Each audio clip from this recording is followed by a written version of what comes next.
Dear students, welcome to all 12th standard subject Biozoology Unit 5 Chapter 10 Topic Threats to Biodiversity. உயிரிய பல்வகைமைக்கான அச்சுறுத்தல்கள் என்னென்ன?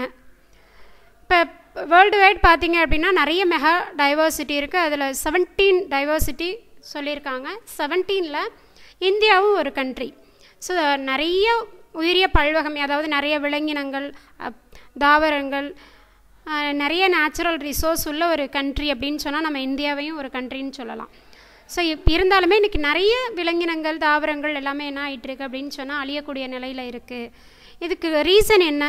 Apart from natural causes, இயற்கையாக வந்து natural கேலமிட்டிஸ்னால biodiversity குறைஞ்சாலுமே இன்றைக்கி human ஆக்டிவிட்டீஸ்னால, human வந்து டைரெக்டாகவோ இன்டைரக்டாகவோ பயோடைவர்சிட்டிக்கு லாஸ்க்கு வந்து மெயின் காரணமாக இருந்துகிட்ருக்கான். என்னென்னலாம் செய்கிறான் அப்படின்னு பார்த்தீங்கன்னா, நிலத்தை வந்து fragmentation and degradation due to agricultural practices, விவசாயத்திற்காக நிலங்களை வந்து பிரிக்கிறான். அது மாதிரி பார்த்திங்க அப்படின்னா மைனிங், ஃபிஷிங், லாகிங், ஹார்வெஸ்டிங், அதாவது சுரங்க தொழிற்சாலையெல்லாம் ஏற்படுத்துகிறான். அடுத்து பார்த்திங்க அப்படின்னா ஃபிஷிங், நிறைய மீன் பிடிக்கிறதுனால கடல்வாழ் உயிரினங்களோட எண்ணிக்கை குறையுது. லாகிங், அந்த தேக்கிடங்கள்னு சொல்லுவாங்க இல்லையா, அதனால் குறையுது. அடுத்து ஹார்வெஸ்டிங், நிறைய வந்து அறுவடை செய்கிறான், அறுவடை செஞ்சு மார்க்கெட் பண்ணுறான் இல்லையா. அடுத்து டெவலப்மெண்ட் அப்படின்னு சொல்லும்போது குடியிருப்புகளை கட்ட ஆரம்பிக்கிறான், தனக்குன்னு ஒரு வீடு வேணும்.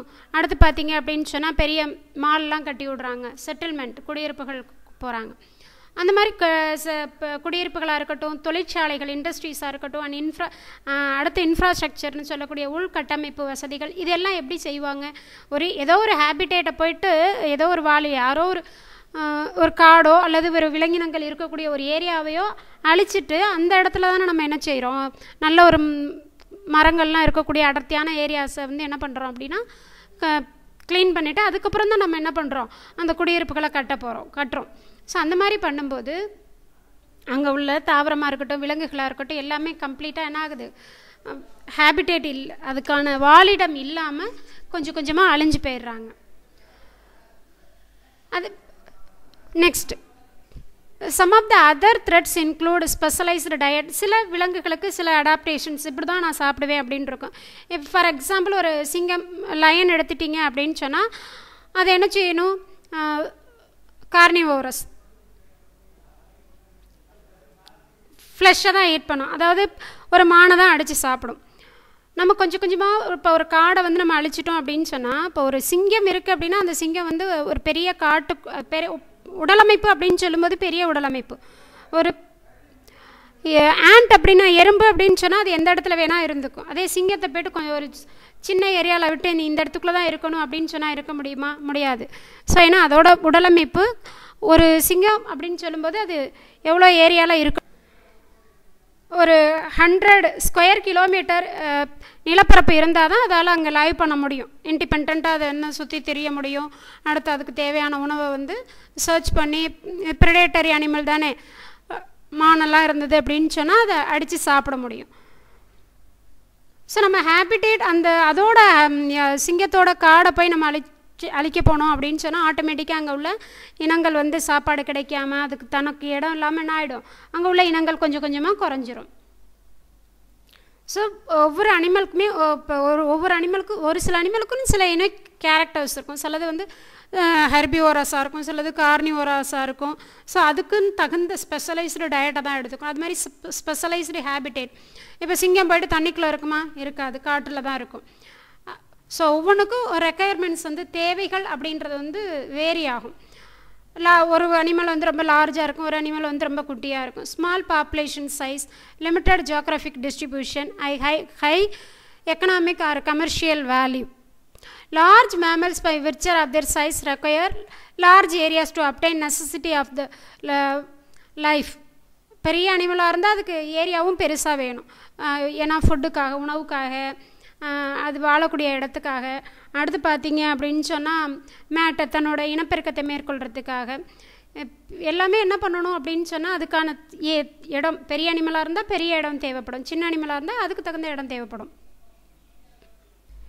இப்போ மேமல்ஸை பொறுத்தவரையில் பார்த்தீங்க அப்படின்னு சொன்னால் சிங்கம், அடுத்து வந்து சீட்டா, இதெல்லாம் எடுத்துக்கிட்டிங்க அப்படின்னு பார்த்தீங்கன்னா ஸ்பெஷலைஸ்டு டயட்ரி நீட்ஸ் இருக்கும். அதாவது வந்து இது வந்து கார்னிவோர்ஸ், தே ஈட் ஃப்ளஷ். அடுத்து ஃபியூகிவோரஸ், பழங்களை சாப்பிடக்கூடியதாக இருக்கும்.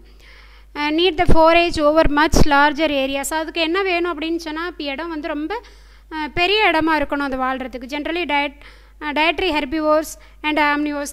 சிலது பார்த்தீங்க அப்படின்னு சொன்னால் தாவர உண்ணிகள், அடுத்து விலங்கு உண்ணிகள் எல்லாமே இருக்குது.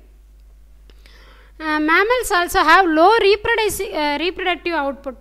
அடுத்து வந்து இனங்கள் குறையிறதுக்கு காரணம் என்ன அப்படின்னு பார்த்தீங்கன்னா,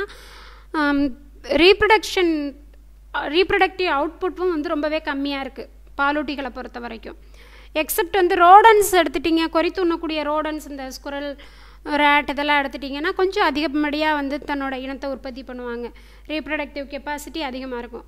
அதர் தென் ரோடன் எடுத்துட்டிங்க அப்படின்னா மேமல்ஸ் வந்து ரீப்ரடக்டிவ் கெப்பாசிட்டி கம்மியாக இருக்கிறதுனாலையும் என்ன ஆகுது அப்படின்னு சொன்னால் அதோட பாப்புலேஷன் கொஞ்சம் கொஞ்சமாக குறையுது அப்படின்னு சொல்கிறாங்க. சவுத் ஈஸ்ட் ஏஷியாவில் எடுத்துட்டிங்க அப்படின்னு சொன்னால் குவாமி அப்படின்னு சொல்லிட்டு ஒரு ஏரியா, அங்கே பார்த்தீங்க அப்படின்னா நிறைய பழந்தின்னி வவ்வால் அப்படின்னு சொல்லக்கூடிய பேட் வந்து நிறைய இருக்கும். அங்கே உள்ள சவுத் ஈஸ்ட் ஏஷியன் பீப்புள் என்ன பண்ணுவாங்க அப்படின்னு சொன்னால் இந்த வவ்வாலை உணவாக எடுத்துப்பாங்க. நல்ல டேஸ்ட்டாக இருக்கும் போல இருக்குது, அதனால் அதை வந்து அவங்க உணவாக எடுத்துப்பாங்க. ஸோ இந்த ஃப்ரூட் பேர்ட்ஸ் இருக்கு இல்லையா, பழந்தின்னி வவ்வால் இருக்கு இல்லையா, அதோட இனம் குறைய ஆட்டோமேட்டிக்காக அங்கே ஃப்ரூட் ப்ரொடக்ஷனும் குறைய ஆரம்பிச்சிச்சான். இதுக்கு ரீசன் என்ன அப்படின்னு பார்த்தீங்கன்னா, அந்த பழந்தின்னி வவ்வால் வந்து மகரந்த சேர்க்கைன்னு சொல்லக்கூடிய பாலினேஷன் செஞ்சுருக்கு. இந்த பாலினேஷன் பண்ணினதுனால அங்கே நிறைய ஃப்ரூட்ஸ் ப்ரொடக்ஷன் நடந்திருக்கு. ஃப்ரூட் ப்ரொடக்ஷன் அதோட எண்ணிக்கை குறையிறதுக்கு முன்னாடி, அதை லார்ஜ் நம்பரில் வந்து உங்களுக்கு பழந்தின்னி வவ்வால் இருக்கும்போது அந்த ஏரியாவில் ஃப்ரூட் ப்ரொடக்ஷன் பல உற்பத்தி அதிகமாக இருந்திருக்கு. காரணம் என்ன அப்படின்னு சொன்னால், இது பழங்களை சாப்பிட்டாலுமே மகரந்த சேர்க்கை செஞ்சதுனால நிறைய பழங்கள் உற்பத்தி ஆகிட்டு இருந்திருக்கு. இப்போ மக்கள் வந்து என்ன செஞ்சாங்க, இந்த பழந்தின்னி வவ்வாலை அப்போ சாப்பிட்டுட்டதுனால ஆட்டோமேட்டிக்காக பழந்தின்னி வவ்வாலோட எண்ணிக்கை குறைய ஃப்ரூட் ப்ரொடக்ஷனும் குறைஞ்சி போச்சு அப்படின்னு சொல்கிறாங்க. ஸோ பாலினேஷன் பண்ண ஆள் இல்லாதனால ஆட்டோமேட்டிக்காக ப்ரொடக்ஷன் ஆஃப் ஃப்ரூட்ஸ் வந்து டிக்ரீஸ் ஆகிடுச்சு. Next, causes of biodiversity loss. Biodiversity லாஸ்க்கு என்னென்னலாம் காரணங்கள்? Habitat loss, fragmentation and destruction effects 73% of all species. அதாவது வாழிட இழப்பு அப்படின்னு சொல்லுவோம். காடுகள் எல்லாம் வந்து நம்ம ஃப்ராக்மெண்டேஷன் துண்டாக்குறது, அப்புறம் அழிக்கிறோம். அதனால் வந்து 73% ஆஃப் த ஸ்பீசிஸ் வந்து பாதிக்கப்படுது அப்படின்னு சொல்கிறாங்க. Next point, pollution and pollutant, smoke, pesticides, herbicide, oils, slicks and சிஹெச்சிஎஸ். இதெல்லாம் வந்து பொல்யூஷன்னாலேயும் வந்து பயோடைவர்சிட்டி குறைஞ்சிட்ருக்கு. மாசுபாடுன்னு சொல்லுவோம் இல்லையா, undesirable changes in the environment. பொல்யூஷனாலேயும் என்ன ஆகுது அப்படின்னு சொன்னால் பயோடைவர்சிட்டி குறையுது. அண்ட் பொல்யூட்டன்ட் அப்படின்னா சப்ஸ்டன்ஸ் தட் காஸ் பொல்யூஷன். எந்த ஒரு பொருள் வந்து பொல்யூஷனை ஏற்படுத்துதோ அதுக்கு பேர் பொல்யூட்டன்ட் அப்படின்னு சொல்லுவோம். என்னென்னலாம் பொல்யூட்டன்ட் அப்படின்னா, ஸ்மாக், அதாவது ஸ்மோக் ப்ளஸ் ஸ்பாக்கை தான் வந்து நீங்கள் ஸ்மாக் அப்படின்னு சொல்லுவீங்க இல்லையா, புகைப்பனி. அடுத்ததாக பெஸ்டிசைட்ஸ் அப்படிங்கும்போது பூச்சிக்கொல்லிகள், டு கில் த பெஸ்ட், பூச்சிகளை கொல்றதுக்காக நம்ம யூஸ் பண்ணுறோம் இல்லையா, பூச்சிக்கொல்லி மருந்துகள். ஹெர்பிசைட்ஸும் வந்து தீங்குயிர் கொல்லிகள் அப்படின்னு சொல்லுவாங்க. ஆயில் ஸ்லிக்ஸ், எண்ணெய் கசிவுகள், ஆயில் ஸ்பிளிட்ஸ் எல்லாம் சொல்லுவோம் இல்லையா, எண்ணெய் கழிவுகள். அடுத்து வந்து க்ரீன் ஹவுஸ் கேஸஸ். இது எல்லாமே பார்த்திங்க அப்படின்னு சொன்னால் பொல்யூட்டன்ஸ். இந்த பொல்யூட்டன்ஸ்னாலையும் என்ன ஆகுது, பொல்யூஷன் ஏற்பட்டு பயோடைவர்சிட்டியோட எண்ணிக்கை குறையுது அப்படின்னு சொல்கிறாங்க. நெக்ஸ்ட், கிளைமேட் சேஞ்சஸ், தட்பவெப்பநிலை மாறுபாடுகள்னாலையும் பயோடைவர்சிட்டி லாஸ் ஆகுது. Introduction of alien or exotic species, அதாவது வந்து வெளிநாட்டிலேருந்து ஒரு ஸ்பீசிஸை நம்ம உள்ளே கொண்டு வரும்போது அந்த இனங்கள் உள்ளூர் இனங்களோட எண்ணிக்கையை கம்மி பண்ணிவிட்டு அது டாமினண்ட்டாக வளர ஆரம்பிச்சிடுறது. ஸோ வெளிநாட்டு சிற்றினங்களை நம்ம அறிமுகப்படுத்தும் போது அது ஒரு மரமாக இருக்கட்டும், இப்போ யூக்லிப்டஸ் மரமாக இருக்கட்டும், அல்லது வெளிநாட்டிலேருந்து கொண்டு வந்த ஓரியோக்ராமிஸ் மொசாம்பிகஸ் ஜிலேபி கண்டையாக இருக்கட்டும், மற்ற இனங்களோட எண்ணிக்கையை, நம்ம உள்நாட்டு இனங்களோட எண்ணிக்கையை வந்து கம்மி பண்ணிவிட்டு அது டாமினேட் ஆகிடுறது. ஸோ இப்போ ட்ரெடிஷ்னலாக இருக்கக்கூடிய உயிரினங்கள் என்ன ஆகிடுறது, எண்ணிக்கையில் கம்மி ஆகிடுறது. Next, over exploitation of resources, அளவுக்கு அதிகமாக வந்து வளங்களை பயன்படுத்துறது, கிட்டத்தட்ட வளங்களை சுரண்டுறதுன்னு கூட சொல்லலாம். Poaching, indiscriminate cutting of trees, over fishing, hunting and mining. அதாவது நிலங்களை ஆக்கிரமிக்கிறது, மரங்களெல்லாம் பார்த்தீங்க அப்படின்னு சொன்னால் வரையில்லாமல் வெட்டுறது, இன்டிஸ்கிரிமினேட் கட்டிங் ஆஃப் ட்ரீஸ், ரெஸ்ட்ரிக்ஷனே இல்லாமல் வந்து நிறைய மரங்களை வெட்டுறது, அதிகப்படியான மீன் பிடிக்கிறது, வேட்டையாடுறது, சுரங்கங்கள் அமைக்கிறது. இதனாலே என்ன ஆகுது அப்படின்னு சொன்னால் பயோடைவர்சிட்டி லாஸ் ஆகிட்டுருக்கு. And intensive agricultural and agricultural practices, மக்கள் தொகை அதிகரிக்க என்ன பண்ணுறாங்க அப்படின்னா அதுக்கு தகுந்த ஃபுட் ப்ரொடக்ஷன் நம்ம பண்ணி ஆகணும். ஸோ தீவிர வேளாண்மைக்கு போகிறாங்க. அதிகப்படியான வேளாண்மை பண்ணுறதுக்கு காடுகளை அழிக்க வேண்டியிருக்கு. அதே மாதிரி அக்ரிகல்ச்சுரல் ப்ராக்டிசஸ், அதுக்கான நிறைய நீர்ப்பாசன வசதிகள் எல்லாமே ஏற்படுத்தி கொடுக்கணும். ஸோ அப்போ ஒரு பயோடைவர்சிட்டி, ஒரு காடையோ அல்லது உயிரினங்கள் இருக்கக்கூடிய இடத்தையோ அவங்க வந்து என்ன செய்கிறாங்க, அழிச்சிட்டு தான் அந்த இடத்துல வந்து அதிகப்படியான அக்ரிகல்ச்சரல் ப்ராக்டிசஸ்லாம் பண்ணுறாங்க. ஸோ இதனாலேயும் வந்து பயோடைவர்சிட்டி அந்த இடத்துல குறையுது அப்படின்னு சொல்கிறாங்க. Hybridisation between native and non native species and loss of native species. இப்போ என்ன செய்கிறாங்க, இப்போ சிந்து மாடு, நாட்டு மாடு இருந்துகிட்ருக்கு உங்களுக்கு தெரியும். ஆனால் இப்போ நிறைய இனங்களை என்ன செய்கிறாங்க அப்படின்னு சொன்னால் பாரம்பரியமாக இருக்கக்கூடிய உயிரினங்களோட வெளிநாட்டு இனத்தை வந்து கலப்பினம் செய்து அதுலேருந்து ஒரு இனத்தை கொண்டு வராங்க. பெஸ்ட் எக்ஸாம்பிள் நீங்கள் இந்த தக்காளியே சொல்லலாம். நாடு தக்காளி அப்படிங்கும்போது நல்லா புளிப்பாக, ஓரளவுக்கு புளிப்பாக இருக்கும். இப்போ இருக்க தக்காளி, பெங்களூர் தக்காளி எல்லாமே பாருங்கள் ஏன்னாகுது, வேறு ஒரு ஜீன், ஆப்பிளோட ஜீன் எடுத்து அதில் ஆட் பண்ணி. ஸோ இப்போ நாடு தக்காளியோட இனம் வந்து என்ன ஆகிடுச்சு, கொஞ்சம் கொஞ்சமாக குறையுது. மார்க்கெட்டில் நமக்கு கிடைக்கிறது எல்லாமே என்ன தான், அந்த ஆப்பிள் தக்காளின்னு சொல்லக்கூடிய பெங்களூர் தக்காளி தான் கிடைக்கிது. ஸோ அது மாதிரி ஒவ்வொரு ஒரு பிளான்ஸாக இருக்கட்டும் இல்லை அனிமல்ஸாக இருக்கட்டும், இந்த மாதிரி நேட்டிவ் ஸ்பீசிஸ் எல்லாமே கொஞ்சம் கொஞ்சமாக குறைஞ்சிட்டு வருது. இதுக்கு காரணம் ஹைப்ரிடைசேஷனால் நமக்கு யூஸ் இருந்தாலுமே நேட்டிவ் ஸ்பீசிஸ் என்ன ஆகிட்டுருக்கு, லாஸ் ஆகிட்டுருக்கு. நேச்சுரல் டிசாஸ்டர், இயற்கை பேரழிவுகள், சுனாமி, ஃபாரஸ்ட் ஃபயர், எர்த்குவேக், வால்கனோஸ்னாலையும் இனங்கள் வந்து குறையுது. அது தவிர்க்க முடியாது. நேச்சுரல் டிசாஸ்டர்ஸ் அப்படின்றது வர்றதுக்கு காரணமே வந்து ஹியூமன் ஆக்டிவிட்டீஸ்னு கூட சொல்லலாம். நேச்சுரல் டிசாஸ்டர்ஸில் நமக்கு என்ன கொடுத்துருக்காங்க அப்படின்னா சுனாமி கொடுத்துருக்காங்க. சுனாமி பேரலைகள் வந்தது இல்லையா. அது அடுத்து வந்து பார்த்திங்க அப்படின்னா ஃபாரஸ்ட் ஃபயர், காட்டு தீனால், எர்த்குவேக், நிலநடுக்கம் அண்ட் எரிமலை குழம்புகள் வெடிக்கிறதுனாலையும் பயோடைவர்சிட்டியோட எண்ணிக்கை குறையுது. நெக்ஸ்ட் இண்டஸ்ட்ரியலைசேஷன், அர்பனைசேஷன், தொழில்மயமாதல், நகரமயமாதல், அடுத்து உள்கட்டமைப்பு வசதிகள் டெவலப்மெண்ட் பண்ணுறது, இன்ஃப்ராஸ்ட்ரக்சர்ஸ் அதை அதிகப்படியாக டெவலப் பண்ணுறது, transport, road and shipping activity, communication of அந்த டவர்லாம் வைக்கிறதுனால மெயினாக வந்து உங்களுக்கு இந்த சிட்டுக்குருவி பறவைகளோட பாப்புலேஷனே குறையுது அப்படின்னு சொல்லியிருப்பாங்க. அடுத்து டேம் கன்ஸ்ட்ரக்ஷன், பெரிய பெரிய அணைகள் கட்டுறதுனால அங்கே உள்ள இனங்கள் வந்து குறையுது. Unregulated tourism and monoculture are common area of specific threat அப்படின்னு சொல்கிறாங்க. சில இடத்துல பார்த்திங்க அப்படின்னா ஒற்றை சாகுபடி, ஒரே சாகுபடி பண்ணுவாங்க. அந்த மாதிரி பண்ணும்போது என்ன ஆகும் அப்படின்னா குறையும். அடுத்து அன்ரெகுலேட்டட் டூரிசம், கட்டுப்பாடற்ற சுற்றுலா, எனி டைம் சுற்றுலா போங்க அப்படின்னு சொல்லிட்டு போகும்போது என்ன ஆகுறாங்க, மக்கள் வந்து அங்கே இருக்கக்கூடிய உயிரினங்களை துன்புறுத்த செய்யலாம். ஸோ அதனாலையும் கொஞ்சம் கொஞ்சமாக என்ன செய்யுது அப்படின்னு சொன்னால் இனங்கள் வந்து குறையுது அப்படின்னு சொல்கிறாங்க. அடுத்து கோ எக்ஸ்டிங்ஷன்னா இணை மரபற்று போதல். கோ எக்ஸ்டிங்ஷன்னா ஒரு அனிமல் இறந்தது அப்படின்னா அதை சார்ந்திருக்கக்கூடிய இன்னொரு தாவரமோ இல்லை இன்னொரு அனிமலும் சேர்ந்து இறந்து போகிறது. இப்போ வெப்பமண்டல காடுகளில் ஆர்கிட் தேனீக்கள்னு ஒன்று இருந்தது. அந்த ஆர்கிட் தேனீக்களோட எண்ணிக்கை குறைய அங்கே உள்ள காடுகளில் உள்ள மரங்களோட எண்ணிக்கை குறைஞ்சி அந்த ஏரியாலேயே வந்து அந்த மரங்களோட எண்ணிக்கையே இல்லாமல் போணுச்சு. ஸோ ஒரு இனம் அழிஞ்சிச்சு அப்படின்னா அதை சார்ந்து இன்னொரு இனமும் அழிகிறது. அதுதான் கோ எக்ஸ்டிங்ஷன் அப்படின்னு சொல்லுவாங்க. நெக்ஸ்ட் நம்ம பார்க்கக்கூடியது ஹேபிடேட் லாஸ், வாழிட இழப்பு. இப்போ ஹியூமனோட டெவலப்மெண்ட் அப்படின்றது வந்து பார்த்திங்க அப்படின்னா அது ஒரு இன்எவிட்டபிள், தவிர்க்க முடியாத ஒரு விஷயம். ஹியூமன் வந்து நிறையா சிவிலைசேஷன் நடந்து பெரிய லெவலில் வந்து வளர்ந்துட்டான். டெவலப்மெண்ட் ஆஃப் ஹியூமன் சொசைட்டி அப்படின்றது வந்து இன்எவிட்டபிள். பட் நேச்சுரல் ஹேபிடேட் என்ன ஆகுது அப்படின்னு சொன்னால் டெஸ்ட்ராய் ஆகிட்டுருக்கு. எதுக்காக அப்படின்னு பார்த்தீங்கன்னா அவன் குடியிருப்புகளை கட்டுறான், நிறைய அக்ரிகல்ச்சர் பண்ணுறான், mining, industries, construction of highways. இந்த விஷயங்கள்னால ஆட்டோமேட்டிக்காக பயோடைவர்சிட்டி, அதாவது உயிரினங்களோட ஹேபிடேட், இயற்கை இடங்கள் எல்லாமே அழிக்கப்படுது. அதனால் அங்கே இருக்கக்கூடிய விலங்கினங்கள் தன்னோட சாப்பாட்டுக்காகவும் அடுத்து தன்னோட பிரேயை தேடியும் என்ன பண்ணுது அப்படின்னு சொன்னால் ஒரு இடத்துலேருந்து இன்னொரு இடத்துக்கு போக வேண்டியிருக்கு. அடுத்து இப்போ பார்த்தீங்க அப்படின்னு சொன்னால் ப்ரெடேஷன், கொன்றுண்ணிகள்லேருந்து தன்னை காப்பாற்றிக்கிறணும். அடுத்து வந்து சாப்பாடு வேணும். சாப்பாடு கிடைக்காம ஸ்டார்வேஷன் பட்டினி கிடந்து டிசீஸ் வந்து நிறைய விலங்குகள் என்ன ஆகுது அப்படின்னு சொன்னால் பலியாகி இறுதியில் இறக்குது. அப்படி இல்லை அப்படின்னா நம்மளுக்கு ஹியூமனுக்கும் இதுக்கும் பெரிய ஒரு கன்ஃப்ளிக்டாகவே ஒரு பெரிய ஒரு மோதலாகவே நடந்து முடியுது அப்படின்னு சொல்கிறோம். அதிகப்படியான population, over population, urbanisation, industrialisation, அதாவது நகரமயமாதல், தொழில்மயமாதல் அண்ட் அக்ரிகல்ச்சரல் அட்வான்ஸ்மெண்ட்.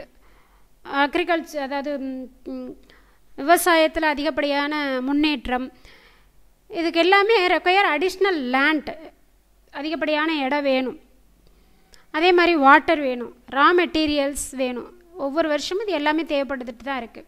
ஸோ நம்ம அதுக்காக என்ன செய்கிறோம், நிறைய வந்து சதுப்பு நிலங்களை வந்து காலி பண்ணிகிட்ருக்கோம். நிறைய கிராஸ் லேண்ட்ஸை வந்து கல்டிவேபிள் லேண்டாக மாற்றுறோம். நிறைய ட்ரீஸை கட் பண்ணிகிட்ருக்கோம். அடுத்து பார்த்திங்க அப்படின்னா நம்ம ரிவரில் வந்து மணலெல்லாம் அள்ளுறோம். அப்புறம் வந்து பெரிய பெரிய ஹில்ஸ் எல்லாம் குடஞ்சி வந்து ரோடு போடுறோம், சாலைகள் போடுறோம். அடுத்து மைனிங்ஸ், நிறைய தாதுக்களை வந்து நம்ம பிரித்து எடுத்துடுறோம். நிறைய தாதுக்கள், நமக்கு தேவையான மினரல்ஸ் எல்லாமே எடுத்துடுறோம். அடுத்து ரிவர்ஸோட போகக்கூடிய அந்த ட்ராக்கை மாற்றி விடுறோம். அடுத்து பார்த்திங்க அப்படின்னு சொன்னால் நிறைய சீசோர்ஸில் எல்லாம் போயிட்டு நிறையா குப்பைகளை கொட்டுறோம்.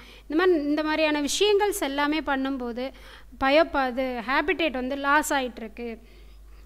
பயோடைவர்சிட்டியோட வாழிடம் குறையுது. ஸோ அதுக்கான இடம் இல்லாமல் போயிடுது.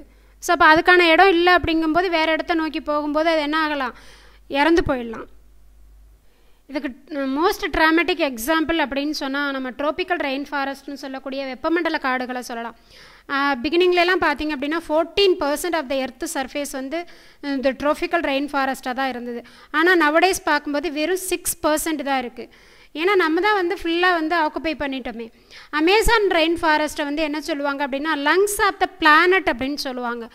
அதாவது வந்து புவிக்கோளின் நுரையீரல், நம்ம பூமியோட நுரையீரலையே அமேசான் ரெயின் ஃபாரஸ்ட் தான். ஏன்னா அங்கேருந்து தான் நிறைய ஆக்சிஜன் கிடைக்குது.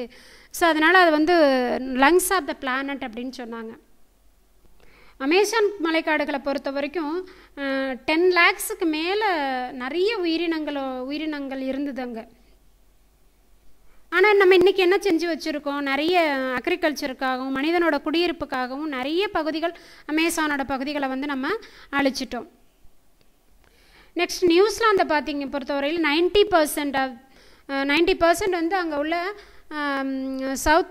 அதாவது வந்து சதுப்பு நிலங்கள்னு சொல்லுவோம் இல்லையா, வெட்லேண்ட்ஸ், அங்கே உள்ள வெட்லேண்ட்ஸ் எல்லாமே டெஸ்ட்ராய் பண்ணி சோயாபீன்ஸ் கல்டிவேட் பண்ணுறதுக்கும்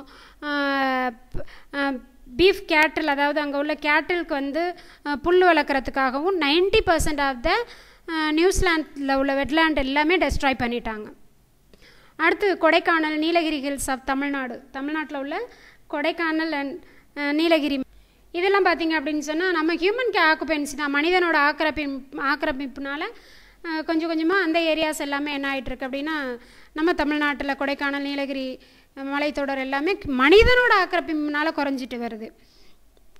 ஸோ இப்போ நம்ம லாஸ் ஆஃப் ஹேபிடேட், இருப்பிடங்கள் வந்து குறையிறதுனால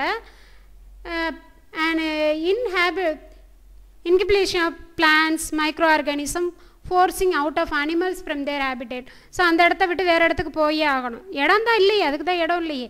ஸோ அப்போ ஆட்டோமேட்டிக்காக என்ன பண்ணணும், வேறு இடத்துக்கு போய் ஆகணும். வேறு இடத்துக்கு போகும்போது அது எப்போ போக இடம் இருந்தால் போகலாம், இடம் இல்லைன்னா என்ன ஆகிடலாம், அந்த இனமே அழிந்து போயிடலாம். Next, where are the sparrows? இப்போ சிட்டுக்குருவிகள்லாம் காணாமல் போனதுக்கு காரணம் என்ன அப்படின்னு பார்த்தீங்கன்னா, நிறைய வந்து பார்த்தீங்க அப்படின்னு சொன்னால் பேக்கடு ஃபுட்டு தான் நம்ம யூஸ் பண்ணுறோம், இன்செக்டிசைட்ஸ் யூஸ் பண்ணுறோம், நம்மளோட லைஃப் ஸ்டைலே சேஞ்ச் பண்ணிட்டோம். நம்ம வந்து நம்மளோட வீடு கட்டடங்கள்லாம் பார்த்திங்க அப்படின்னா பாக்ஸாக தீப்பெட்டி மாதிரி தான் இருக்குது. ஸோ பேர்ட்ஸ் இருக்கிறதுக்கான இடமே இல்லாமல் போச்சு, ஷெல்டரே கிடைக்கல. அப்போ ஆட்டோமேட்டிக்காக ஸ்பேரஸோட வாழிடம் குறைய என்ன ஆகிடுச்சு, சிட்டுக்குருவிகள் இறந்து போச்சு. அடுத்தது ஹேபிடேட் ஃப்ராக்மெண்டேஷன்ஸ், வாழிடங்கள் துண்டாக்கப்படுதல். காட்டு நிலங்களை என்ன பண்ணுறாங்க அப்படின்னு சொன்னால் விளை நிலங்களாக மாற்றுறது, பழத்தோட்டங்கள், மலைத்தோட்டம், நகர்ப்புற குடியிருப்புகள், பெரிய பெரிய இண்டஸ்ட்ரீஸ், அப்புறம் வந்து இந்த விளைபொருட்கள் ப்ராடக்ட்ஸை எடுத்துகிட்டு போகிறதுக்காக பாதை, பெரிய ரோடு போடுறது, இதனாலெல்லாம் என்ன ஆகுது அப்படின்னு சொன்னால் வாழிடங்கள் வந்து ஃப்ராக்மெண்டேஷன், துண்டாக்கப்பட்டு அப்போது ஆட்டோமேட்டிக்காக அங்கே உள்ள இப்போ ஒரு காடுகள், இப்போ ஒரு காடு இருக்குது அப்படின்னா அந்த காட்டுக்குள்ளே நடுவில் பாதை போடுறாங்க அப்படின்னா இப்போ அங்கே உள்ள விலங்கினங்களுக்கான ஹேபிடேட் வாழிடம் அந்த இடத்துல குறைக்கப்படுது. ஸோ அதனாலேயும் என்ன ஆகுது அப்படின்னா பயோடைவர்சிட்டி குறையுது. ஸோ அந்த மாதிரி ஹேபிடேட் ஃப்ராக்மெண்டேஷன் அப்போ ஃபுட் செயின், ஃபுட் வெப் எல்லாமே பாதிக்கப்படும். உணவு வலை, உணவு சங்கிலி இது எல்லாமே பாதிக்கப்படும். ஒரு அனிமல் இன்னொரு அனிமலை தானே உணவுக்காக சார்ந்திருக்கு. உங்களுக்கு ஃபுட் வெப்பெல்லாம் 3rd ஸ்டாண்டர்ட்லேருந்தே படிச்சிருப்பீங்க. ஸோ ஃபுட் வெப் பாதிக்கப்படும், ஃபுட் செயின் பாதிக்கப்படும். ஒரு சில அனிமலுக்கு நான் பிஃபோராகவே சொல்லியிருக்கேன், டெரிட்டரி வந்து ரொம்பவே லார்ஜாக தேவைப்படும், ரெக்குயர்மெண்ட்ஸ் வந்து அதிகமாக இருக்கும். ஸோ இப்போ ஹேபிடேட் ஃப்ராக்மெண்டேஷன் பண்ணும்போது அந்த மாதிரியான பெரிய பெரிய அனிமல்ஸ் எல்லாம், பேர்ட்ஸ் எல்லாம் என்ன ஆகலாம் அப்படின்னு சொன்னால் ஈஸியாக அஃபெக்ட் ஆகிடும். The elephant corridors and migratory route are highly vulnerable. The twinkling of many well-known birds and animals can be attributed to this. இப்போ நியூஸ் பேப்பர்லாம் பார்த்துருப்போம், யானைகள் ஊருக்குள் புகுந்தது, நாசம் செய்தியது அப்படின்னு சொல்லிட்டு. ஆக்சுவலாக அது ஊருக்குள்ளே புகலை, நம்ம தான் என்ன செஞ்சுருக்கோம், அதோட ஹேபிடேட்டுக்குள்ளே போயிட்டு வீட்டை ஒரு சிட்டியை உருவாக்கிக்கிட்டு இருக்கிறோம். ஸோ இப்போ நீங்கள் வந்து காடுகளில் போயிட்டு காடை அழித்து ஒரு ஏரியாவை நீங்கள் புதுசாக உருவாக்கியிருக்கீங்க, அதோட வாழிடத்தில் நம்ம இருந்துட்டு, ஆனால் நம்ம என்ன சொல்லிகிட்டு இருக்கோம், யானை ஊருக்குள் வந்தது, இந்த பொருளை நாசம் செய்தது, இந்த மாதிரிலாம் நியூஸ் போடுவாங்க. அது ஆக்சுவலாக அது உண்மை கிடையாது. நம்ம தான் என்ன செஞ்சுருக்கோம் அப்படின்னு சொன்னால் காடுகளை அழித்து அந்த இடத்துல நம்ம வந்து ஒரு கட்டமைப்புகளை அமைச்சிட்டு நம்ம தான் போயிருக்கோம். தென் ஓவர் எக்ஸ்ப்ளாய்டேஷன் அப்படின்னா அதிகப்படியான பயன்பாடுகள். நிறைய நம்ம வந்து உணவு வளத்துக்காக நிறைய basic needs, we depend on nature for basic needs, அடிப்படை தேவைகளுக்காக நம்ம இயற்கையை தான் சார்ந்திருக்கோம். நிறைய மக்கள் தொகை பெருக பிறகு அதிகப்படியான உணவு தேவை இருக்குது, அதிகப்படியான இட தேவை இருக்குது. ஸோ அதிகப்படியாக நம்ம பயன்படுத்தும் போதும் என்ன ஆகுது, கொஞ்சம் கொஞ்சமாக பயோடைவர்சிட்டி குறைஞ்சிட்டு வருது. ஸோ இந்த மாதிரி என்னென்ன இனங்கள்லாம் அழிஞ்சு போயிருக்கு அப்படின்னா டுடு அப்படின்னு சொல்லிட்டு ஒரு பேர்ட்ஸு, அடுத்து பயணிகள் புறா அப்படின்னு சொல்லக்கூடிய ஒரு பீஜியன், ஸ்டெல்லரின் கடல் பசு அப்படின்னு சொல்லக்கூடிய ஒரு இனம். இது எல்லாம் பார்த்தீங்க அப்படின்னு சொன்னால் ஹியூமனோட ஓவர் யூசஸ்னால தான், ஓவர் எக்ஸ்ப்ளாய்டேஷன், ஹியூமன் வந்து அதிகப்படியான பயன்பாட்டினால தான் லாஸ்ட் 200 to 300 இயர்ஸில் இந்த டுடு, பேசஞ்சர் பீஜியன், ஸ்டெல்லர் சீஹவ் இந்த 3 இனங்களுமே அழிஞ்சு போச்சு அப்படின்னு சொல்கிறாங்க. அடுத்து ஓவர் ஃபிஷிங்னாலையும் நிறைய கடல்வாழ் இனங்கள் வந்து குறைஞ்சிட்ருக்கு. நெக்ஸ்ட் எக்ஸாட்டிக் ஸ்பீசிஸ் இன்வேஷன், வெளிநாட்டுகளில் உள்ள இனங்களை நம்ம நாட்டுக்கு கொண்டு வரும்போது நம்மளோட நேட்டிவ் ஸ்பீசிஸோட எண்ணிக்கை ரெடியூஸ் ஆகுது அப்படின்னு சொன்னோம். அதுக்கு எக்ஸாம்பிள் கொடுத்துருக்காங்க. இப்போ திலேஃபியா வந்து தென்னாப்பிரிக்காவோட ஈஸ்ட் கோஸ்ட் ஏரியாவிலேருந்து வந்த ஒரு மீனினம் தான், ஓரியோக்ராமிஸ் மொசாம்பிகஸ் ஜிலேபி கெண்டை அப்படின்னு சொல்லக்கூடியது. இது வந்து நல்ல ஹை ப்ரொடக்டிவிட்டி, ஈஸியாகவே வந்து மெச்சூர் ஆகிடும். அடுத்து பேரண்டல் கேர்லாம் இருக்கும், நம்ம கல்டிவேட் பண்ணுறதுக்கு நல்ல ஒரு சிறந்த இனம் அப்படின்னா நம்ம ஓரியோக்ராமிஸ் மொசாம்பிகஸ் தான் எடுத்துப்பாங்க. அந்த வளர்ப்பு கெண்டை அப்படின்னு சொல்லிட்டு வளர்த்து நல்ல எக்கனாமிக் பர்பஸ் ஓகே, நல்லா நிறையா விற்கலாம். ஆனால் என்ன ஆயிடுச்சு அப்படின்னு சொன்னால் அந்த இனம் இங்கே வந்ததோட விளைவாக ஓவர் ப்ரொடக்டிவிட்டி, 2 மாதத்துலேயே பார்த்திங்க அப்படின்னா நல்ல மேக்ஸிமம் சைஸ் அட்டன் பண்ணிடும். ஸோ ஓவர் ப்ரொடக்டிவிட்டினால் இன்றைக்கி பார்த்திங்க அப்படின்னா நம்ம நாட்டில் உள்ள சில இனங்கள், மீனினம், பங்கிஸ் டூபியஸ், லேபியோ கோண்டியஸ், இந்த இனங்கள்லாம் வந்து விரைவில் அழியக்கூடிய நிலையில் இருக்குது அப்படின்னு சொல்கிறாங்க. நெக்ஸ்ட் நைல் பெர்ச் அப்படின்னு சொல்லக்கூடிய ஒரு என்னன்னா ஒரு ப்ரிடேட்டரி ஃபிஷ்ஷை என்ன பண்ணாங்க அப்படின்னா சவுத் ஆஃப்ரிக்காவில் விக்டோரியா ஏரியாவில் இன்ட்ரடியூஸ் பண்ணதுக்கப்புறம் இப்போ என்ன ஆயிடுச்சு அப்படின்னு சொன்னால் அது வந்து ஆக்சுவலாக அது என்ன ஃபிஷ், நைல் பெர்ச் அப்படின்றது ப்ரிடேட்டரி. அங்கே உள்ள சிசிலிட் ஃபிஷ் எல்லாத்தையும், அங்கே லேக்கில் உள்ள சிசிலிட் ஃபிஷ் எல்லாத்தையும் சாப்பிட்ருச்சு. ஸோ 200க்கும் மேற்பட்ட சிசிலிட் ஃபிஷ் ஸ்பீசிஸ் வந்து காணாமல் போனதுக்கு மிக முக்கியமான ரீசன் என்ன அப்படின்னு பார்த்தீங்கன்னா இந்த நைல் பெர்ச் தான். நைல் பெர்ச் அப்படின்றது ப்ரிடேட்டரி, கொன்னே சாப்பிட்ருச்சு. அடுத்தது பார்த்தீங்க அப்படின்னா பப்பாயா மலாய் பக்கு, பாராகாக்கஸ் மார்ஜினேட்டஸ் அப்படின்னு சொல்லுவாங்க பப்பாயா மலாய் பக்கை. இதோட நேட்டிவ் என்ன அப்படின்னு பார்த்தீங்கன்னா மெக்சிகோ அண்ட் அமெரிக்கா. இது என்ன செய்யுது அப்படின்னு பார்த்தீங்கன்னா, நம்ம இந்தியாவில் அசாம் மேற்கு, அடுத்து வந்து பார்த்தீங்க அப்படின்னு சொன்னால் வெஸ்ட் பெங்கால், இந்த ஏரியாவில் உள்ள பப்பாயா செடிகளில் பெரிய அளவில் வந்து பாதிப்பை ஏற்படுத்திகிட்டு இருக்கு. ஸோ எக்ஸாட்டிக் ஸ்பீசிஸ் இன்வேஷன்னாலையும் நம்மளோட பயோடைவர்சிட்டி லாஸ் ஆகிட்டுருக்கு. Next global climate changes. அதாவது தொழில்மயமாதல், இண்டஸ்ட்ரியலைசேஷன் அப்படின்றது வந்து major contributor to climate change. தட்பவெப்பநிலை மாறுபாட்டுக்கு மெயின் காரணம் வந்து தொழில்மயமாதல் அப்படின்னு சொல்லலாம். ஒவ்வொரு இண்டஸ்ட்ரீஸ்லேருந்து பார்த்திங்க அப்படின்னா burning of fossil fuels, release carbon dioxide, அப்புறம் பார்த்திங்க அப்படின்னா நைட்ரஸ் ஆக்சைடு, மீத்தேன், அப்புறம் சிஎஃப்சி குளோரோஃப்ளோரோ கார்பன், இந்த மாதிரியான க்ரீன் ஹவுஸ் கேஸ் எல்லாமே எலிமினேட் ஆகிறதுனால என்ன ஆகுது அப்படின்னு சொன்னால் உலகம் வந்து வெப்பமடையுது அப்படின்னு சொல்கிறாங்க. அதே மாதிரி பார்த்திங்க அப்படின்னு சொன்னால் நிறைய காடுகள் அழிக்கிறதுனால கார்பன் டை ஆக்சைடை எடுத்துக்கிட்டு ஆக்சிஜனை வெளியிடக்கூடிய தன்மை குறைஞ்சி போயிடுது. மரங்கள் என்ன செய்யும், கார்பன் டை ஆக்சைடை அப்சார்ப் பண்ணிக்கும், ஆக்சிஜனை வெளியிடும். ஆனால் காடுகள் டீஃபாரஸ்ட்ரேஷன் பண்ணும்போது, காடுகள் அழிக்கப்படும் போது கார்பன் டை ஆக்சைடோட லெவல் என்ன ஆகுது, அதிகமாகிட்டு தான் இருக்குது அட்மாஸ்பியரில். அதே மாதிரி நிறைய ஆட்டோமொபைல் எக்ஸ்காஸ்ட்னாலையும் கார்பன் டை ஆக்சைடோட லெவல் அதிகமாகுது. ஸோ இது மாதிரி இப்போ நிறைய கார்பன் டை ஆக்சைடு இன்க்ரீஸ் ஆக க்ரீன் ஹவுஸ் கேஸ் என்ன ஆகும் அப்படின்னு சொன்னால் பூமி வந்து வெப்பமடையும்.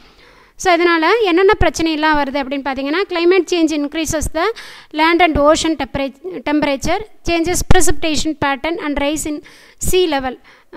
அதாவது பனிப்பாறைகள் நிறைய, அதாவது சீ லெவல் வந்து உயரலாம். அடுத்தது வந்து பார்த்திங்க அப்படின்னு சொன்னால் பனிப்பாறைகள்லாம் உருகலாம். அடுத்து வந்து ஸோ எப்போ மழை பெய்யும், லெஸ் ப்ரிடிக்டபிள் அப்படின்னா கணிச்சு ஈஸியாக சொல்கிறது. லெஸ் ப்ரிடிக்டபிள்னா எந்த நேரத்தில் மழை வரும், எந்த நேரத்தில் வெயில் அடிக்கும், எப்போ புயல் வரும் அப்படின்றத வந்து வெதர் பேட்டர்ன்ஸை வந்து சரியாக கணிக்க முடியாமல் போடுறதுக்கு காரணமே வந்து நம்மளோட ஹியூமன் ஆக்டிவிட்டீஸ்னால் ஏற்பட்ட இந்த தட்பவெப்பநிலை மாற்றம், குளோபல் வார்மிங்னு கூட சொல்லலாம். அல்லது பார்த்திங்க அப்படின்னு சொன்னால் எக்ஸ்ட்ரீம் வெதர் கண்டிஷன்ஸ், தீவிரமான நிலையாக இருக்கலாம். நிறைய ஸ்கேலார் டிசீசஸ், நோய்கள், அவுட் பிரேக், இப்போ மலேரியா, இப்போ இதெல்லாம் வந்துருக்கு இல்லையா, கொரோனா, இந்த மாதிரி எதனா அது வைரல் டிசீசஸ், பாக்டீரியல் டிசீசஸ், இந்த மாதிரியான ஸ்கேலார் டிசீசஸ் வரலாம். அடுத்து பார்த்திங்க அப்படின்னு சொன்னால் வெப்பத்தினால சில நோய்கள் வர்றது, migration of animals and loss of trees in forest. விலங்குகள்லாம் ஒரு இடத்த விட்டு இன்னொரு இடத்துக்கு மைக்ரேட் ஆகி போகிறது. Thus climate change is an imminent danger to the extinct biodiversity. Climate change ஏற்பட்டாலே ஆட்டோமேட்டிக்காக என்ன பண்ணும் அப்படின்னா பயோடைவர்சிட்டியில் வந்து பெரிய பாதிப்பை ஏற்படுத்தும் அப்படின்னு சொல்கிறாங்க. Shifting or jump cultivation slash and burn agriculture, இது வெரி டேஞ்சரஸ் மெத்தட்மா. இது என்ன பண்ணுவாங்க அப்படின்னு சொன்னால், ஃபஸ்ட்டு என்ன செய்வாங்க அப்படின்னு சொன்னால் ஒரு காடை எடுத்துட்டு அதை ஃபுல்லாக அங்கே உள்ள காட்டில் உள்ள மரங்களெல்லாம் கம்ப்ளீட்டாக கட் பண்ணி எடுத்துட்டு அதை கம்ப்ளீட்டாக எரிச்சிருவாங்க, பேர்னவே கிளியர் பண்ணிவிடுவாங்க. கிளியர் பண்ணிவிட்டு ஒரு 2லேருந்து ஒரு 3 சீசன் வந்து என்ன பண்ணுவாங்க அப்படின்னு சொன்னால் எதனா பயிரிடுவாங்க, அக்ரிகல்ச்சர் ஏதோ ஒரு சாகுபடி பண்ணுவாங்க. சாகுபடி பண்ணி முடிச்சுட்டு ஒரு 2 to 3 ஹார்வெஸ்ட், ஒரு 3 சீசன் பண்ணுவாங்க. ஒரு 2-3 ஹார்வெஸ்டிங் முடிஞ்ச உடனே இப்போ ஒரு நெல் போடுறாங்க, அடுத்த ஒரு சாகுபடி பண்ணுறாங்க அப்படின்னு சொல்லிட்டு கண்டினியூஸாக ஒரு 2-3 சீசன்ஸ் முடித்ததுக்கப்புறம் அங்கே வந்து அந்த ஃபர்டிலிட்டி வளம் குறைஞ்சி போய்டும் இல்லையா, அதை விட்டுட்டு அடுத்தது என்ன பண்ணுறது அப்படின்னா அடுத்து அந்த ஏரியாவிலேருந்து இன்னொரு ஏரியாவுக்கு போய்ட்டு அங்கே உள்ள மரத்தை வெட்டுறது, அங்கே உள்ள காடுகளில் உள்ள மரத்தை வெட்டி இதே மாதிரி எரிச்சிட்டு எல்லாம் பண்ணிவிட்டு அங்கே மறுபடியும் என்ன பண்ணுறது அப்படின்னா கல்டிவேஷன் பண்ணுறது. இப்படி ஒரு இடத்துலேருந்து இன்னொரு இடத்துக்கு மாறி பண்ணுறது. அங்கேயும் செகண்ட் டைம் ஆரம்பித்தாங்க இல்லையா, அந்த இடத்துலையும் ஒரு 2-3 டைம் ஹார்வெஸ்டிங் முடிச்சுட்டு இன்னொரு இடத்த நோக்கி போகிறது. இந்த மாதிரி ஷிஃப்டிங் ஆர் ஜம்ப் கல்டிவேஷன் மெத்தடில் ஃபாரஸ்ட் கவரை நிறைய காலி பண்ணுறாங்க. எந்த ஏரியாவில்னு பார்த்தீங்கன்னா நார்த் ஈஸ்ட் இந்தியாவில் இந்த மெத்தட் வந்து வழக்கமாக வச்சிட்ருக்காங்க. ஸோ இதனால் என்னென்ன பிரச்சனைகள்லாம் வரும், ஃபுல் ஃபாரஸ்ட் கவருமே என்ன பண்ணிடுறோம் நம்ம, அவங்க போய்ட்டு அழிச்சிட்றாங்க அக்ரிகல்ச்சருக்காக, இந்த ஷிஃப்டிங் கல்டிவேஷன் மெத்தடுக்காக. அடுத்து இந்த மரங்களெல்லாம் எரிக்கிறதுனால CO2 டிஸ்சார்ஜ் அதிகமாகுது. மரங்கள் வெட்டப்பட்டதுனாலையும் CO2 வந்து இப்போ அப்சார்ப் பண்ண ஆள் இல்லாமல் CO2 டிஸ்சார்ஜ் வந்து அதிகமாகுது. அடுத்து ஹேபிடேட் லாஸ்னால அங்கே உள்ள இனங்கள் வந்து குறையுது. ஸோ ஏகப்பட்ட பிரச்சனைகளுக்கு மெயின் ரீசன் வந்து பார்த்திங்க அப்படின்னா பயோடைவர்சிட்டி லாஸ்க்கு இந்த ஷிஃப்டிங் ஆர் ஜம்ப் கல்டிவேஷன்னு சொல்லலாம். நெக்ஸ்ட்டு கோ எக்ஸ்டிங்ஷன். நான் பிஃபோராகவே சொன்னேன், ஒரு இனம் அழியும் போது அதை சேர்ந்த இன்னொரு இனமும் அழியிறதுக்கு பேர் தான் கோ எக்ஸ்டிங்ஷன் அப்படின்னு சொல்கிறது. அதுக்கு பெஸ்ட் எக்ஸாம்பிள் வெப்பமண்டல காடுகளில் உள்ள ஆர்ச்சிட் பீஸை சொல்லலாம். ஆர்கிட் தேனீகள் வந்து அங்கே உள்ள பாலினேஷனுக்கு மெயின் இம்பார்ட்டன்ட். ஆர்கிட் தேனீக்கள் அழிய அங்கே உள்ள ஃபாரஸ்ட்டும் அழிஞ்சதுக்கு காரணம் என்ன அப்படின்னா மகரந்த சேர்க்கை செய்ய ஆள் இல்லாமல் மரங்களோட எண்ணிக்கை, அந்த ஃபாரஸ்ட்டோட எண்ணிக்கையும் குறைஞ்சிது அப்படின்னு சொல்கிறாங்க. அதே மாதிரி அனதர் எக்ஸாம்பிள் பார்த்தீங்க அப்படின்னா அந்த டுடோ பேர்டு இருக்கு இல்லையா, டுடோ பறவைக்கும் கல்வாரியா ட்ரீக்கும் ஒரு ரிலேஷன்ஷிப் இருக்குது. என்ன ரிலேஷன்ஷிப் அப்படின்னு பார்த்தீங்கன்னா கல்வாரியா ட்ரீ வந்து ட்ரீயில் உள்ள ஒரு ஃப்ரூட்டு. அந்த ஃப்ரூட்டோட நேச்சர் என்ன அப்படின்னு சொன்னால் ரொம்ப ஹானி எண்டோகார்ப்பாக இருக்கும். டைரெக்டாக கீழே விழுந்து அந்த சீடு வந்து முளைச்சி வெளில வராது. அந்த கல்வாரியா ட்ரீயில் உள்ள ஃப்ரூட்டை வந்து டுடோ பேர்டு வந்து சாப்பிட்டு அதோட டைஜஸ்டிவ் சிஸ்டம், டைஜஸ்டிவ் ஜூஸ் என்ன பண்ணி கொடுக்கும் அப்படின்னு சொன்னால் அந்த ஹார்டி எண்டோகார்ப்பு, அந்த பழம் வந்து ரொம்ப கடினமாக இருக்கும். அந்த ஹார்டி எண்டோகார்ப்பை வந்து நல்லா டைஜஸ்ட் பண்ணிவிட்டு அதுக்கப்புறம் அதோட ஃபீக்கல் மேட்டரோட, டுடு பறவையோட ஃபீக்கல் மேட்டரோட சேர்ந்து என்ன பண்ணும் அப்படின்னா அந்த விதையை சீடை வந்து கீழே போட்டுரும். அப்போ இந்த சீடுக்கு என்ன கெப்பாசிட்டி வந்துடும் அப்படின்னா அந்த ஜெர்மினேட் ஆகக்கூடிய தன்மையோட வெளியில் வரும். டுடோ பேர்டு சாப்பிட்டு முடித்து செரித்து வெளியில் போடும்போது ஜெர்மினேட் ஆகக்கூடிய கெப்பாசிட்டியோட வெளில வரும். நார்மலாக கீழே விழுந்தால் எண்டோகார்ப்பு எப்படி இருக்குது, ரொம்ப கடினமாக இருக்கிறதுனால அந்த விதை வந்து முளைக்காது. அதே டுடோ பறவை சாப்பிட்டதுக்கப்புறம்னா அதோட டைஜஸ்டிவ் ஜூஸ் வந்து நல்லா அந்த எண்டோகார்ப்பை டைஜஸ்ட் பண்ணி விட்டதுனால ஜெர்மினேட் ஆகும். ஸோ நல்லா டுடோ பறவை இருக்கும்போது இந்த கல்வாரியா சாப்ளிங்ஸும் நல்லா வளர்ந்து அது நல்லா நிறைய ட்ரீ இருந்தது. டுடு பறவை எண்ணிக்கையில் குறைய ஆரம்பிச்சிச்சு. கல்வாரியா ட்ரீயும் என்ன ஆகிடுச்சு, இல்லாமல் போயிடுச்சு. மெயின் ரீசன் டுடு பறவை இல்லாதனால கல்வாரியா ட்ரீ என்ன ஆகிடுச்சு, ஒரு இனம் அழியுது, அதை ஃபாலோ பண்ணி கல்வாரியா ட்ரீயும் என்ன ஆகிடுச்சு, எக்ஸ்டிங்க்ட் ஆகிடுச்சு. இதை தான் கோ எக்ஸ்டிங்ஷன் அப்படின்னு சொல்கிறோம். பிஃபோராக பார்த்தது தான் இன்டென்சிவ் அக்ரிகல்ச்சர். ஹியூமன் பாப்புலேஷன் அதிகமாக அக்ரிகல்ச்சரை தீவிரப்படுத்துகிறாங்க. அக்ரிகல்ச்சரில் தீவிரப்படுத்தும் போது என்ன நடக்குது அப்படின்னு சொன்னால் ஹேபிடேட்டை வந்து டெஸ்ட்ராய் பண்ணிவிட்டு, அதாவது காடுகளை அழிச்சோ ஏதோ ஒன்று பண்ணி தான் என்ன பண்ணுறாங்க, அக்ரிகல்ச்சர் பண்ணும்போது ஆட்டோமேட்டிக்காக பயோடைவர்சிட்டி ரெடியூஸ் ஆகுது. இப்போ இன்டென்சிவ் அக்ரிகல்ச்சர் அப்படிங்கும்போது பார்த்திங்க அப்படின்னு சொன்னால் வெட்லேண்ட், கிராஸ்லேண்ட், ஃபாரஸ்ட் இது எல்லாத்தையுமே வந்து நம்ம அழிச்சிட்டு தான் நம்ம என்ன செஞ்சிட்ருக்கோம், இன்டென்சிவ் அக்ரிகல்ச்சர் பண்ணிகிட்ருக்கோம். இன்டென்சிவ் அக்ரிகல்ச்சரோட இது என்ன அப்படின்னு பார்த்தீங்கன்னா ஹை ஈல்டிங் வெரைட்டிஸ் தான். எதை பேஸ் பண்ணி பண்ணிகிட்ருக்காங்க, ஹை ஈல்டிங் வெரைட்டிஸ், நிறைய மகசூல் தரணும் அப்படின்றதான் அதோட நோக்கமாகவே பண்ணிகிட்ருக்கோம். As a result there is a reduction in the genetic diversity. இந்த ஹைல்டி வெரைட்டி கொடுக்குறோன்னு சொல்லிட்டு மரபிய ரீதியிலான நேட்டிவ் பிளான்ட்ஸ் எல்லாமே நம்ம குறைச்சிட்ருக்கோம். இப்போ நார்மலாக அந்த காலத்தில் சாப்பிட்ட அரிசியை விட்டுட்டு இப்போ நம்ம என்ன புது ரகம் நிறைய சாப்பிட்றோம். ஏகப்பட்டது சொல்லிகிட்ருக்காங்க. பொன்னி, அடுத்து பார்த்திங்க அப்படின்னு சொன்னால் பாசுமதி ரைஸ், இந்த மாதிரி நிறைய வெரைட்டி சொல்கிறோம் இல்லையா. It also increases vulnerability of crop plants to sudden attack by pathogen and pest. என்ன ஆகுது அப்படின்னு பார்த்தீங்கன்னா நிறைய பூச்சிக்கொல்லிகள், நோயூக்கிகளோட தாக்குதலுக்கும் ஆளாக்கியிருக்கு. இப்போ தமிழ்நாட்டிலலாம் பார்த்தீங்கன்னா நிறைய ஹைப்ரிட் வெரைட்டி யூஸ் பண்ணுறதுனால இன்றைக்கி ட்ரெடிஷ்னல் பேடி வெரைட்டி வந்து ரொம்ப குறைஞ்சிச்சு. ஸோ இப்போ இன்டென்சிவ் அக்ரிகல்ச்சர்னாலையும் நம்ம நேட்டிவ் பிளான்ஸை வந்து இன்றைக்கி இழந்துட்டுருக்கோம். So this are all the causes of biodiversity. Loss of biodiversity குறையிறதுக்கு இது எல்லாமே மெயின் காரணம்.